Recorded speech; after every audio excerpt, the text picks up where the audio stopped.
ಜಿಲ್ಲೆಯ ರೈತರ ಜೀವನಾಡಿ ಕಾರಂಜ ಜಲಾಶಯದಲ್ಲಿ ಭೂಮಿ ಕಳ್ಕೊಂಡಂತ ರೈತರಿಗೆ ಗೊತ್ತಾ ಪರಿಹಾರಕ್ಕಾಗಿ ನಾನು ಭಿಕ್ಷೆ ಬೇಡ ಅಂತ ಪರಿಸ್ಥಿತಿ ಗೊತ್ತು ನಿರ್ಮಾಣ ಆಗ್ಯದ. ಒಂದಿಲ್ಲ ಎರಡಿಲ್ಲ 10 ಹಲವು ಹೋರಾಟ ಮಾಡೋರು ಕೂಡ ಸರ್ಕಾರ ಈಗಾಗಲೇ ತಾಂತ್ರಿಕ ಸಲಹಾ ಸಮಿತಿ ಕೂಡ ರಚನೆ ಮಾಡ್ಯದ. ಅದು ಟೋಟಲಿ ಸಮಿತಿ ರಚನೆ ಮಾಡಿದ್ರು ಬಿ ವರದಿ ಕೊಟ್ಟಿಲ್ಲ, ಏನು ಕೊಟ್ಟಿಲ್ಲ.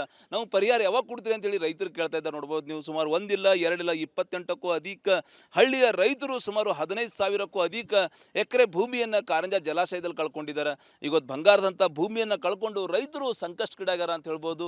ಟೋಟಲಿ ಆ ಸಭೆ ಈ ಸಭೆ ಹೋರಾಟ ಮಾಡಿನಾಗ ಒಂದು ಬರೋದು, ಭರವಸೆ ಕೊಡೋದು, ನೀರಾವರಿ ಸಚಿವರು ಇರ್ಬೋದು, ಮುಖ್ಯಮಂತ್ರಿ ಇರ್ಬೋದು, ಭೇಟಿ ಮಾಡಿಸೋದು, ಇಷ್ಟೇನ ಜಿಲ್ಲೆಯ ಸಚಿವರು ಮಾಡಿ ಕೈ ತೊಳ್ಕೊತಾ ಇದ್ದಾರೆ. ಅದ್ರ ಪರಿಹಾರ ಯಾವಾಗ ಅಂಥೇಳಿ ರೈತರು ನೋವನ್ನು ವ್ಯಕ್ತಪಡಿಸ್ತಾ ಇದ್ದಾರೆ ಅಂತ ಹೇಳ್ಬೋದು.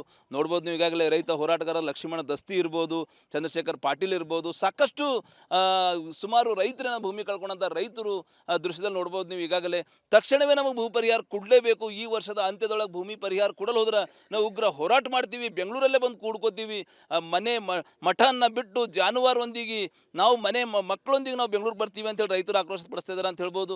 ಟೋಟಲಿ ಕಾರಂಜ ಜಲಾಶಯದಲ್ಲಿ ಭೂಮಿ ಕಳ್ಕೊಂಡಂಥ ರೈತರ ಬದುಕು ಇವತ್ತು ದುಸ್ತರ ಆಗ್ಯದ ಅಂತ ಹೇಳ್ಬೋದು. ಹಾಗಾದ್ರೆ ಸರ್ಕಾರಕ್ಕೆ ಏನು ಡೆಡ್ಲೈನ್ ಕೊಡ್ತಾರೆ? ನೇರವಾಗಿ ನಾವು ಲಕ್ಷ್ಮಣ ದಸ್ತಿಯನ್ನೇ ಮಾತಾಡ್ಸೋಣ. ಸರ್, ಏನು ಡೆಡ್ಲೈನ್ ಕೊಡ್ತೀವಿ ರಾಜ್ಯ ಸರ್ಕಾರಕ್ಕೆ? ಸನ್ಮಾನ್ಯ ಮುಖ್ಯಮಂತ್ರಿ ಸಿದ್ದರಾಮಯ್ಯ ಅವರು ಭರವಸೆ ಕೊಟ್ಟಂತೆ ಪ್ರಾದೇಶಿಕ ಆಯುಕ್ತರ ಅಧ್ಯಕ್ಷತೆಯಲ್ಲಿ ಒಂದು ತಾಂತ್ರಿಕ ಸಮಿತಿಯಾಗಿದೆ. ತಾಂತ್ರಿಕ ಸಮಿತಿ ವರದಿ 3 ತಿಂಗಳ ಒಳಗೆ ಕೊಡಬೇಕಾಗಿತ್ತು. ಸರ್ಕಾರನೂ ಇದಕ್ಕೆ ಏನದಲ್ಲ ಡೆಡ್ಲೈನ್ ಮಾಡಿತ್ತು. ಆದರೆ ಸರ್ಕಾರ ನಿರ್ಲಕ್ಷ್ಯತೆಯಿಂದ ಸಮಿತಿ ವರದಿ ಇನ್ನೂ ತನಕ ಕೊಟ್ಟಿಲ್ಲ. ಡಿಸೆಂಬರ್ ವರದಿ ಅವ್ರು ಕೊಡ್ತೆ ಅಂತ ಹೇಳಿದ್ದಾರೆ, 25ನೇ ತಾರೀಕು.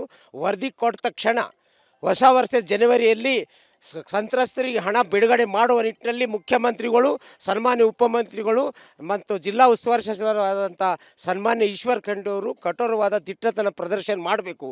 ಯಾಕಂದ್ರೆ ಭಾಳ ವಿಳಂಬ ನೀತಿ ಅನುಸರಿಸ್ಯಾರ. ಈ ರೀತಿ ವಿಳಂಬ ಆಗಬಾರ್ದು. ಯಾಕಂದ್ರೆ ಒಂದು ಕಡೆ ಗಡಿ ಜಿಲ್ಲೆ ಅದ, ಒಂದು ಕಡೆ ಗೋದಾವರಿ ಬೇಸಿನ್ ಅದ. ಎಲ್ಲಕ್ಕಿಂತ ದೊಡ್ಡ ನೀರಾವರಿ ಯೋಜನೆ ನಮ್ಮ ಬೀದರ್ ಜಿಲ್ಲೆದು.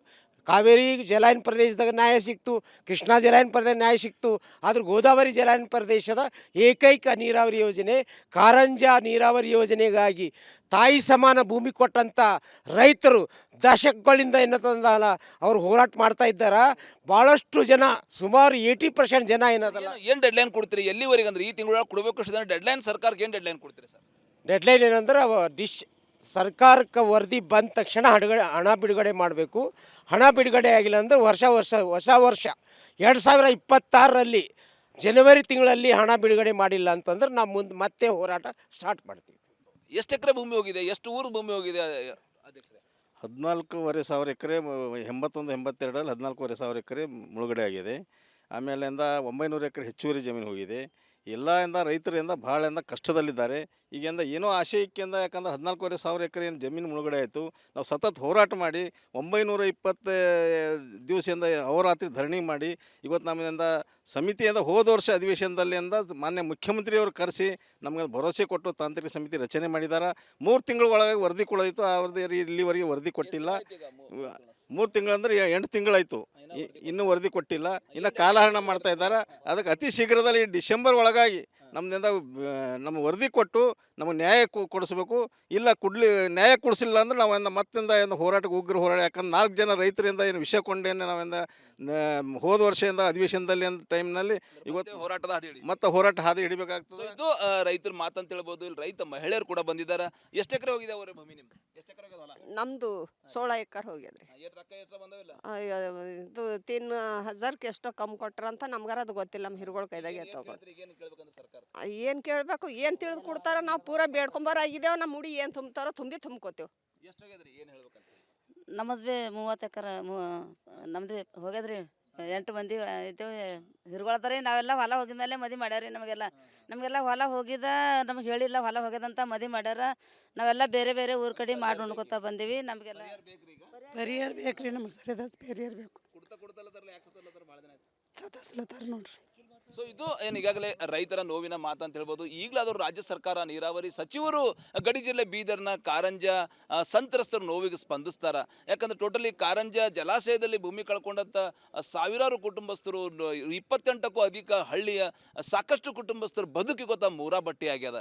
ತಕ್ಷಣವೇ ರಾಜ್ಯ ಸರ್ಕಾರ ಈ ನೊಂದ ಸಂತ್ರಸ್ತರಿಗೆ ಪರಿಹಾರ ಕೊಡುವಂಥ ಕೆಲಸ ಮಾಡಲೇಬೇಕು ಅಂತೇಳಿ ರೈತರು ಕೂಡ ಒತ್ತಾಯಿಸ್ತಾ ಇದ್ದಾರೆ ಅಂತ ಹೇಳ್ಬೋದು. ಕ್ಯಾಮ್ರಾ ಪರ್ಸನ್ ಭರತ್ ಜೊತೆ ನಾನು ಮಲ್ಲಿಕಾರ್ಜುನ ಮರ್ಕಲ, ರಿಪಬ್ಲಿಕ್ ಕನ್ನಡ, ಬೀದರ್. ಜಿಲ್ಲೆಯ ರೈತರ ಜೀವನಾಡಿ ಕಾರಂಜ ಜಲಾಶಯದಲ್ಲಿ ಭೂಮಿ ಕಳ್ಕೊಂಡಂಥ ರೈತರಿಗೆ ಗೊತ್ತಾ ಪರಿಹಾರಕ್ಕಾಗಿ ನಾನು ಭಿಕ್ಷೆ ಬೇಡ ಅಂತ ಪರಿಸ್ಥಿತಿ ಗೊತ್ತು ನಿರ್ಮಾಣ ಆಗ್ಯದ.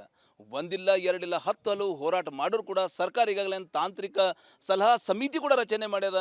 ಅದು ಟೋಟಲಿ ಸಮಿತಿ ರಚನೆ ಮಾಡಿದ್ರು ಬಿ ವರದಿ ಕೊಟ್ಟಿಲ್ಲ, ಏನು ಕೊಟ್ಟಿಲ್ಲ. ನಾವು ಪರಿಹಾರ ಯಾವಾಗ ಕೊಡ್ತೀರಿ ಅಂತೇಳಿ ರೈತರು ಕೇಳ್ತಾ ಇದ್ದಾರೆ. ನೋಡ್ಬೋದು ನೀವು, ಸುಮಾರು ಒಂದಿಲ್ಲ ಎರಡಿಲ್ಲ 28ಕ್ಕೂ ಅಧಿಕ ಹಳ್ಳಿಯ ರೈತರು ಸುಮಾರು 15,000ಕ್ಕೂ ಅಧಿಕ ಎಕರೆ ಭೂಮಿಯನ್ನು ಕಾರಂಜ ಜಲಾಶಯದಲ್ಲಿ ಕಳ್ಕೊಂಡಿದ್ದಾರೆ. ಇವತ್ತು ಬಂಗಾರದಂಥ ಭೂಮಿಯನ್ನು ಕಳ್ಕೊಂಡು ರೈತರು ಸಂಕಷ್ಟಕ್ಕೀಡಾಗ್ಯಾರ ಅಂತ ಹೇಳ್ಬೋದು. ಟೋಟಲಿ ಆ ಸಭೆ ಈ ಸಭೆ ಹೋರಾಟ ಮಾಡಿನಾಗ ಒಂದು ಬರೋದು, ಭರವಸೆ ಕೊಡೋದು, ನೀರಾವರಿ ಸಚಿವರು ಇರ್ಬೋದು, ಮುಖ್ಯಮಂತ್ರಿ ಇರ್ಬೋದು, ಭೇಟಿ ಮಾಡಿಸೋದು, ಇಷ್ಟೇನ ಜಿಲ್ಲೆಯ ಸಚಿವರು ಮಾಡಿ ಕೈ ತೊಳ್ಕೊತಾ ಇದ್ದಾರೆ. ಅದ್ರ ಪರಿಹಾರ ಯಾವಾಗ ಅಂಥೇಳಿ ರೈತರು ನೋವನ್ನು ವ್ಯಕ್ತಪಡಿಸ್ತಾ ಇದ್ದಾರೆ ಅಂತ ಹೇಳ್ಬೋದು. ನೋಡ್ಬೋದು ನೀವು, ಈಗಾಗಲೇ ರೈತ ಹೋರಾಟಗಾರ ಲಕ್ಷ್ಮಣ ದಸ್ತಿ ಇರ್ಬೋದು, ಚಂದ್ರಶೇಖರ್ ಪಾಟೀಲ್ ಇರ್ಬೋದು, ಸಾಕಷ್ಟು ಸುಮಾರು ರೈತರನ್ನ ಭೂಮಿ ಕಳ್ಕೊಂಡಂಥ ರೈತರು ದೃಶ್ಯದಲ್ಲಿ ನೋಡ್ಬೋದು ನೀವು. ಈಗಾಗಲೇ ತಕ್ಷಣವೇ ನಮಗೆ ಭೂ ಪರಿಹಾರ ಕೊಡಲೇಬೇಕು, ಈ ವರ್ಷದ ಅಂತ್ಯದೊಳಗೆ ಭೂಮಿ ಪರಿಹಾರ ಕೊಡಲು ಹೋದ್ರೆ ನಾವು ಉಗ್ರ ಹೋರಾಟ ಮಾಡ್ತೀವಿ, ಬೆಂಗಳೂರಲ್ಲೇ ಬಂದು ಕೂಡ್ಕೋತೀವಿ, ಮನೆ ಮಠನ ಬಿಟ್ಟು ಜಾನುವಾರೊಂದಿಗೆ ನಾವು ಮಕ್ಕಳೊಂದಿಗೆ ನಾವು ಬೆಂಗಳೂರಿಗೆ ಬರ್ತೀವಿ ಅಂತೇಳಿ ರೈತರು ಆಕ್ರೋಶ ಪಡಿಸ್ತಾ ಇದ್ದಾರೆ ಅಂತ ಹೇಳ್ಬೋದು. ಟೋಟಲಿ ಕಾರಂಜ ಜಲಾಶಯದಲ್ಲಿ ಭೂಮಿ ಕಳ್ಕೊಂಡಂಥ ರೈತರ ಬದುಕು ಇವತ್ತು ದುಸ್ತರ ಆಗ್ಯದ ಅಂತ ಹೇಳ್ಬೋದು. ಹಾಗಾದ್ರೆ ಸರ್ಕಾರಕ್ಕೆ ಏನು ಡೆಡ್ಲೈನ್ ಕೊಡ್ತಾರೆ? ನೇರವಾಗಿ ನಾವು ಲಕ್ಷ್ಮಣ ದಸ್ತಿಯನ್ನೇ ಮಾತಾಡ್ಸೋಣ. ಸರ್, ಏನು ಡೆಡ್ಲೈನ್ ಕೊಡ್ತೀವಿ ರಾಜ್ಯ ಸರ್ಕಾರ? ಸನ್ಮಾನ್ಯ ಮುಖ್ಯಮಂತ್ರಿ ಸಿದ್ದರಾಮಯ್ಯ ಅವರು ಭರವಸೆ ಕೊಟ್ಟಂತೆ ಪ್ರಾದೇಶಿಕ ಆಯುಕ್ತರ ಅಧ್ಯಕ್ಷತೆಯಲ್ಲಿ ಒಂದು ತಾಂತ್ರಿಕ ಸಮಿತಿಯಾಗಿದೆ. ತಾಂತ್ರಿಕ ಸಮಿತಿ ವರದಿ 3 ತಿಂಗಳ ಒಳಗೆ ಕೊಡಬೇಕಾಗಿತ್ತು. ಸರ್ಕಾರನೂ ಇದಕ್ಕೆ ಏನದಲ್ಲ ಡೆಡ್ಲೈನ್ ಮಾಡಿತ್ತು. ಆದರೆ ಸರ್ಕಾರ ನಿರ್ಲಕ್ಷ್ಯತೆಯಿಂದ ಸಮಿತಿ ವರದಿ ಇನ್ನೂ ತನಕ ಕೊಟ್ಟಿಲ್ಲ. ಡಿಸೆಂಬರ್ ವರದಿ ಅವ್ರು ಕೊಡ್ತೆ ಅಂತ ಹೇಳಿದ್ದಾರೆ, 25ನೇ ತಾರೀಕು. ವರದಿ ಕೊಟ್ಟ ತಕ್ಷಣ ಹೊಸ ವರ್ಷ ಜನವರಿಯಲ್ಲಿ ಸಂತ್ರಸ್ತರಿಗೆ ಹಣ ಬಿಡುಗಡೆ ಮಾಡುವ ನಿಟ್ಟಿನಲ್ಲಿ ಮುಖ್ಯಮಂತ್ರಿಗಳು, ಸನ್ಮಾನ್ಯ ಉಪಮಂತ್ರಿಗಳು ಮತ್ತು ಜಿಲ್ಲಾ ಉಸ್ತುವಾರಿ ಸಚಿವರಾದಂಥ ಸನ್ಮಾನ್ಯ ಈಶ್ವರ್ ಖಂಡ್ರೆ ಅವರು ಕಠೋರವಾದ ದಿಟ್ಟತನ ಪ್ರದರ್ಶನ ಮಾಡಬೇಕು. ಯಾಕಂದ್ರೆ ಭಾಳ ವಿಳಂಬ ನೀತಿ ಅನುಸರಿಸ್ಯಾರ. ಈ ರೀತಿ ವಿಳಂಬ ಆಗಬಾರ್ದು. ಯಾಕಂದ್ರೆ ಒಂದು ಕಡೆ ಗಡಿ ಜಿಲ್ಲೆ ಅದ, ಒಂದು ಕಡೆ ಗೋದಾವರಿ ಬೇಸಿನ್ ಅದ. ಎಲ್ಲಕ್ಕಿಂತ ದೊಡ್ಡ ನೀರಾವರಿ ಯೋಜನೆ ನಮ್ಮ ಬೀದರ್ ಜಿಲ್ಲೆದು. ಕಾವೇರಿ ಜಲಾಯನ ಪ್ರದೇಶದಾಗ ನ್ಯಾಯ ಸಿಕ್ತು, ಕೃಷ್ಣಾ ಜಲಾಯನ ಪ್ರದೇಶ ನ್ಯಾಯ ಸಿಕ್ತು. ಆದ್ರೆ ಗೋದಾವರಿ ಜಲಾಯನ ಪ್ರದೇಶದ ಏಕೈಕ ನೀರಾವರಿ ಯೋಜನೆ ಕಾರಂಜ ನೀರಾವರಿ ಯೋಜನೆಗಾಗಿ ತಾಯಿ ಸಮಾನ ಭೂಮಿ ಕೊಟ್ಟಂಥ ರೈತರು ದಶಕಗಳಿಂದ ಏನಂತಂದಲ್ಲ ಅವರು ಹೋರಾಟ ಮಾಡ್ತಾ ಇದ್ದಾರೆ. ಭಾಳಷ್ಟು ಜನ, ಸುಮಾರು 80% ಜನ ಏನದಲ್ಲ. ಏನು ಡೆಡ್ಲೈನ್ ಕೊಡ್ತೀರಿ? ಎಲ್ಲಿವರೆಗೆ ಅಂದ್ರೆ ಈ ತಿಂಗಳೊಳಗೆ ಕೊಡಬೇಕು ಡೆಡ್ಲೈನ್? ಸರ್ಕಾರಕ್ಕೆ ಏನು ಡೆಡ್ಲೈನ್ ಕೊಡ್ತೀರಿ ಸರ್? ಡೆಡ್ಲೈನ್ ಏನಂದ್ರೆ ಸರ್ಕಾರಕ್ಕೆ ವರದಿ ಬಂದ ತಕ್ಷಣ ಹಣ ಬಿಡುಗಡೆ ಮಾಡಬೇಕು. ಹಣ ಬಿಡುಗಡೆ ಆಗಿಲ್ಲ ಅಂದರೆ ಹೊಸ ವರ್ಷ 2026ರಲ್ಲಿ ಜನವರಿ ತಿಂಗಳಲ್ಲಿ ಹಣ ಬಿಡುಗಡೆ ಮಾಡಿಲ್ಲ ಅಂತಂದ್ರೆ ನಾವು ಮತ್ತೆ ಹೋರಾಟ ಸ್ಟಾರ್ಟ್ ಮಾಡ್ತೀವಿ. ಎಷ್ಟು ಎಕರೆ ಭೂಮಿ ಹೋಗಿದೆ? ಎಷ್ಟು ಊರು ಭೂಮಿ ಹೋಗಿದೆ ಅಧ್ಯಕ್ಷರೇ? 14,500 ಎಕರೆ 81-82ರಲ್ಲಿ 14,500 ಎಕರೆ ಮುಳುಗಡೆ ಆಗಿದೆ. ಆಮೇಲಿಂದ 900 ಎಕರೆ ಹೆಚ್ಚುವರಿ ಜಮೀನು ಹೋಗಿದೆ. ಎಲ್ಲ ರೈತರಿಂದ ಭಾಳ ಕಷ್ಟದಲ್ಲಿದ್ದಾರೆ. ಈಗಿಂದ ಏನೋ ಆಶಯಕ್ಕಿಂದ, ಯಾಕಂದ್ರೆ 14,500 ಎಕರೆ ಏನು ಜಮೀನು ಮುಳುಗಡೆ ಆಯಿತು. ನಾವು ಸತತ ಹೋರಾಟ ಮಾಡಿ 920 ದಿವಸದಿಂದ ಅಹೋರಾತ್ರಿ ಧರಣಿ ಮಾಡಿ ಇವತ್ತು ನಮ್ಮಿಂದ ಸಮಿತಿಯಿಂದ ಹೋದ ವರ್ಷ ಅಧಿವೇಶನದಲ್ಲಿ ಮಾನ್ಯ ಮುಖ್ಯಮಂತ್ರಿಯವರು ಕರೆಸಿ ನಮಗೆ ಭರವಸೆ ಕೊಟ್ಟು ತಾಂತ್ರಿಕ ಸಮಿತಿ ರಚನೆ ಮಾಡಿದ್ದಾರೆ. 3 ತಿಂಗಳ ಒಳಗೆ ವರದಿ ಕೊಡೋದಿತ್ತು. ಆ ವರದಿ ಇಲ್ಲಿವರೆಗೆ ವರದಿ ಕೊಟ್ಟಿಲ್ಲ. 3 ತಿಂಗಳಂದ್ರೆ 8 ತಿಂಗಳಾಯಿತು, ಇನ್ನೂ ವರದಿ ಕೊಟ್ಟಿಲ್ಲ. ಇನ್ನು ಕಾಲಹರಣ ಮಾಡ್ತಾ ಇದ್ದಾರೆ. ಅದಕ್ಕೆ ಅತಿ ಶೀಘ್ರದಲ್ಲಿ ಡಿಸೆಂಬರ್ ಒಳಗಾಗಿ ನಮ್ಮಿಂದ ನಮ್ಮ ವರದಿ ಕೊಟ್ಟು ನಮಗೆ ನ್ಯಾಯ ಕೊಡಿಸ್ಬೇಕು. ಇಲ್ಲ ನ್ಯಾಯ ಕೊಡಿಸಿಲ್ಲ ಅಂದ್ರೆ ನಾವು ಮತ್ತಿಂದ ಹೋರಾಟಕ್ಕೆ ಉಗ್ರ ಹೋರಾಟ. ಯಾಕಂದ್ರೆ 4 ಜನ ರೈತರಿಂದ ಏನು ವಿಷಯ ಕೊಂಡೇನೆ ನಾವಿಂದ ಹೋದ ವರ್ಷದಿಂದ ಅಧಿವೇಶನದಲ್ಲಿ ಅಂತ ಟೈಮ್ನಲ್ಲಿ ಇವತ್ತು ಹೋರಾಟದ ಹಾದಿ ಹಿಡಿ ಮತ್ತೆ ಹೋರಾಟ ಹಾದಿ ಹಿಡಿಬೇಕಾಗ್ತದೆ. ಇದು ರೈತರ ಮಾತಂತ ಹೇಳ್ಬೋದು. ಇಲ್ಲಿ ರೈತ ಮಹಿಳೆಯರು ಕೂಡ ಬಂದಿದ್ದಾರೆ. ಎಷ್ಟು ಎಕರೆ ಹೋಗಿದೆ ಅವರೇ ಭೂಮಿ? ನಿಮ್ದು ಎಷ್ಟು ಎಕರೆ ಹೋಗಿದೆ ಹೊಲ? ನಮ್ಮದು 16 ಎಕರೆ ಹೋಗ್ಯದ್ರಿ. ಎಷ್ಟು ರೊಕ್ಕ ಎಷ್ಟು ಬಂದವಿಲ್ಲ? ಇದು 3,000ಕ್ಕೆ ಎಷ್ಟೋ ಕಮ್ಮಿ ಕೊಟ್ರಂತ ನಮ್ಗಾರ ಅದು ಗೊತ್ತಿಲ್ಲ. ನಮ್ಮ ಹಿರುಗಳ ಕೈದಾಗೆ ತಗೊಳ್ಳಿ. ಏನು ಕೇಳ್ಬೇಕಂದ್ರೆ ಸರ್ಕಾರ ಏನು ಕೇಳಬೇಕು, ಏನು ತಿಳಿದು ಕೊಡ್ತಾರ? ನಾವು ಪೂರ ಬೇಡ್ಕೊಂಬಾರ ಆಗಿದ್ದೇವೆ. ನಮ್ಮ ಮುಡಿ ಏನು ತುಂಬ್ತಾರೋ ತುಂಬ್ಕೋತೇವೆ. ಎಷ್ಟು ಹೋಗ್ಯದ್ರಿ? ಏನು ಹೇಳ್ಬೇಕಂತ? ನಮ್ಮದು ಭೀ 30 ಎಕರೆ ನಮ್ದು ಹೋಗ್ಯದ್ರಿ. 8 ಮಂದಿ ಇದ್ದೇವೆ. ಹಿರುಗಳದಾರಿ. ನಾವೆಲ್ಲ ಹೊಲ ಹೋಗಿದ ಮೇಲೆ ಮದಿ ಮಾಡ್ಯಾರಿ. ನಮಗೆಲ್ಲ ಹೊಲ ಹೋಗಿದ, ನಮ್ಗೆ ಹೇಳಿಲ್ಲ ಹೊಲ ಹೋಗ್ಯದಂತ ಮದಿ ಮಾಡ್ಯಾರ. ನಾವೆಲ್ಲ ಬೇರೆ ಬೇರೆ ಊರ ಕಡೆ ಮಾಡಿ ಉಣ್ಕೊತಾ ಬಂದೀವಿ. ನಮಗೆಲ್ಲ ಪರಿಹಾರ ಬೇಕ್ರಿ ನಮಗೆ, ಸರಿಯಾದ ಪರಿಹಾರ ಬೇಕು. ಸತಾಸ್ಲತ್ತಾರ ನೋಡ್ರಿ.